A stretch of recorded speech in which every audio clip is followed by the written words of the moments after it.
11 December 2025 day of Genesis. FODNന്റെ ആദ്യപടി. മരിച്ചതും ഇൻഫെക്റ്റഡുമായത് marine സിറ്റിയിലെയും ചുറ്റുമുള്ള പ്രദേശത്തിലെയും കോടിക്കണക്കിന് ആളുകൾ. എന്നത്തെയും പോലെ ഒരു സാധാരണ ദിവസം പോലെ അർണവ് രാവിലെ എഴുന്നേറ്റു. അന്നേ ദിവസം സൈക്കോളജിസ്റ്റുമായി അപ്പോയിന്റ്മെന്റ് ഉണ്ട്. കമ്മ്യൂണിറ്റി ടോക്കാണ്.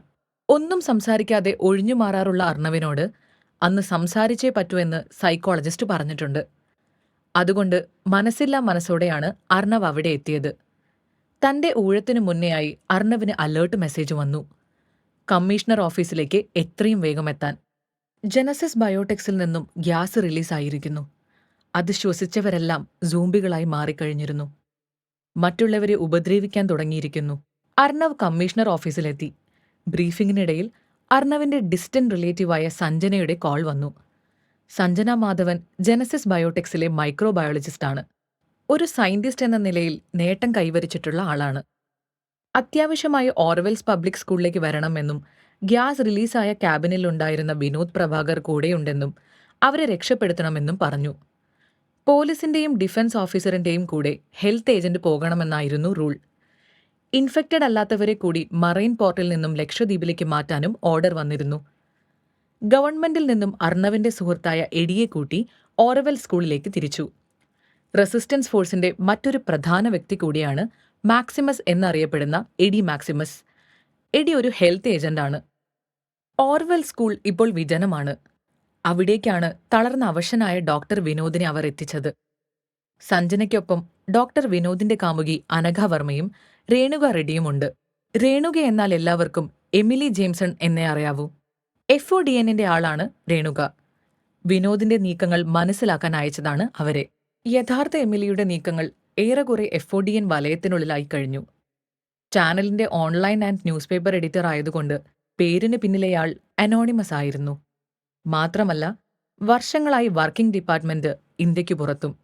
ഒരിക്കൽ ജെയിംസൺ ജോണിന്റെ റിട്ടയർമെന്റ് പാർട്ടിക്ക് അർണവും എമിലിയും കണ്ടിട്ടുണ്ടെങ്കിലും പേര് ചോദിച്ചപ്പോൾ കൂടെ നിന്ന് സിഗരറ്റ് വലിച്ചത് സുപ്പീരിയർ ഓഫീസറിന്റെ മകളാണെന്ന് മനസ്സിലാക്കിയാൽ ആ ചമ്മൽ ഒഴിവാക്കാൻ പിന്നീട് പറയാമെന്ന് പറഞ്ഞ് അവൾ പോകുകയും ചെയ്തു.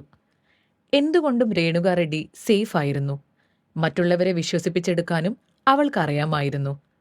കുറച്ചു നേരത്തിന് ശേഷം അർണവും എഡിയും അവിടേക്കെത്തി. രേണുകയെ എമിലി എന്ന് പരിചയപ്പെടുത്തിയപ്പോൾ അർണവ് വിശ്വസിക്കുകയും ചെയ്തു. ഇൻഫെക്റ്റഡ് ആയവരെ പോലെ കിടക്കുന്ന വിനോദിനെ കൊണ്ടുപോകാൻ എഡി തയ്യാറായില്ല. ബാക്കിയുള്ള 3 പേരോടും മറൈൻ പോർട്ടിലേക്ക് പോകാൻ തയ്യാറാകാനും എഡി പറഞ്ഞു. വിനോദ് ഇൻഫെക്റ്റഡിനെ പോലെ അല്ലെന്നും അവരെ പോലെ പെരുമാറുന്നില്ലെന്നും പറഞ്ഞ് അനഘ തർക്കിച്ചു. അർണവും എഡിയോട് ബൈറ്റ് മാർക്സ് ഒന്നും കാണുന്നില്ലല്ലോ എന്ന് ചോദിച്ചു. അയാൾ ഒരു ഇനീഷ്യൽ ആണെന്നും, അതായത് ഗ്യാസ് ഇൻഹേലായി ഇൻഫെക്ഷൻ വന്നയാൾ ആണെന്നും, മാത്രമല്ല അയാളുടെ കയ്യിൽ വാക്സിൻ എടുത്ത് പാടുണ്ടെന്നും അത് കാരണമാകാം അയാൾ മാറാൻ താമസിക്കുന്നതെന്നും പറഞ്ഞു. എന്നാൽ ആ കയ്യിലെ പാട് അർണവിനെ ചിന്താകുലനാക്കി.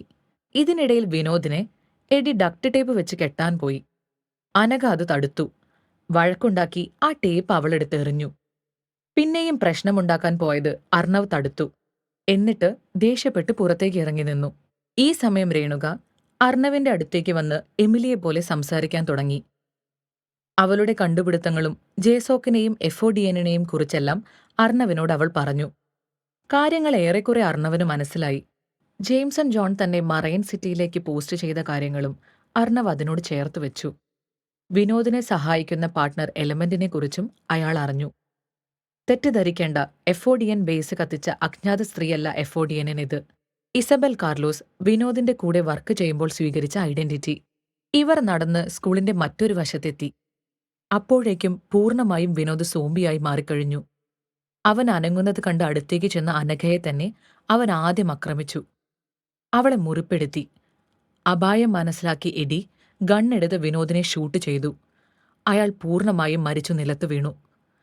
അർണവും രേണുകയും അപ്പോഴേക്കും ക്ലാസ് റൂമിൽ ഓടിയെത്തി. കാര്യങ്ങളെല്ലാം അർണവിന് മനസ്സിലായി. അനഘയും സോംബിയായി മാറുന്നത് കണ്ട അർണവ് അവളെയും വെടിവെച്ചു. ശേഷം അവർ 4 പേരും പുറത്തിറങ്ങി കാറിനടുത്തേക്ക് നടന്നപ്പോൾ അർണവിന് തന്റെ എൻഹാൻസ് ഹിയറിംഗ് എബിലിറ്റിയിൽ 5ാമതായൊരു ശബ്ദം കേട്ടു. മറ്റാരോ അവിടെയുണ്ടെന്ന് അർണവിന് മനസ്സിലായി. ബിൽഡിങ്ങിന്റെ അപ്പുറത്ത് മറഞ്ഞിരുന്ന് അവരുടെ നീക്കങ്ങൾ ഇത്രയും നേരം വീക്ഷിച്ചിരുന്ന അയാളെ അർണവ് പിടികൂടി. എന്നാൽ അയാൾ അവരെ ഒന്നും ചെയ്യാൻ വന്നതല്ലെന്നും എലമെന്റ് അയച്ചയാളാണ് താനെന്നും പറഞ്ഞു. എലമെന്റ് എന്ന് കേട്ട അർണവ് ബാക്കി കാര്യങ്ങൾ കണ്ടുപിടിക്കാൻ അയാളെ എലമെന്റിന്റെ അടുത്തേക്ക് കൊണ്ടുപോകാൻ പറഞ്ഞു. അയാൾ സമ്മതിച്ചു. അർണവും രേണുകയും അവിടേക്കും എഡി നേരെ തന്റെ ജോലി സ്ഥലത്തേക്കും തിരിച്ചു. സഞ്ജന ഒരു സയന്റിസ്റ്റ് ആയതുകൊണ്ട് എഡിയെ സഹായിക്കാൻ കൂടെ വിളിച്ചു. ഓർവെൽ സ്കൂളിൽ നിന്നും അർണവ് ഔട്ടർ മറൈൻ സിറ്റിയിലെത്തി. അവിടെ നിന്ന് കുറേ ഉള്ളിലേക്ക് ഇരുവശത്തും കാടുകളുള്ള ഒരു ഇടവഴി താണ്ടി അവരൊരു പഴകിയ കെട്ടിടത്തിനു മുന്നിലെത്തി വാതിൽ മുട്ടി. എലമെന്റിന്റെ മറൈൻ സിറ്റി ബേസിൽ റെസിസ്റ്റന്റിന്റെ ടെക് ഗേളായ ഷെഹാ ഖാലിദ് എന്ന മെർക്കുറി വാതിൽ തുറന്നുകൊടുത്ത് അവരെ അകത്തേക്ക് വിളിച്ചു. ഇസബൽ കാത്തിരിക്കുകയാണ് നിങ്ങളെ എന്നും പറഞ്ഞു. അവിടെ തന്നെ ജേക്കബ് സ്റ്റീഫൻ എന്ന അർണവിന്റെ സുഹൃത്തും ജോൺ റൊണാൾഡ് എന്ന എലമെന്റിന്റെയാളും ഉണ്ടായിരുന്നു. ചെറിയ രീതിയിലുള്ള റിസർച്ച് ലാബും പണ്ട് അർണവ് NIA-യിൽ കണ്ടിട്ടുള്ള ടെക്നോളജിയും ആവശ്യത്തിന് വെപ്പൺസും അവിടെ കണ്ടു.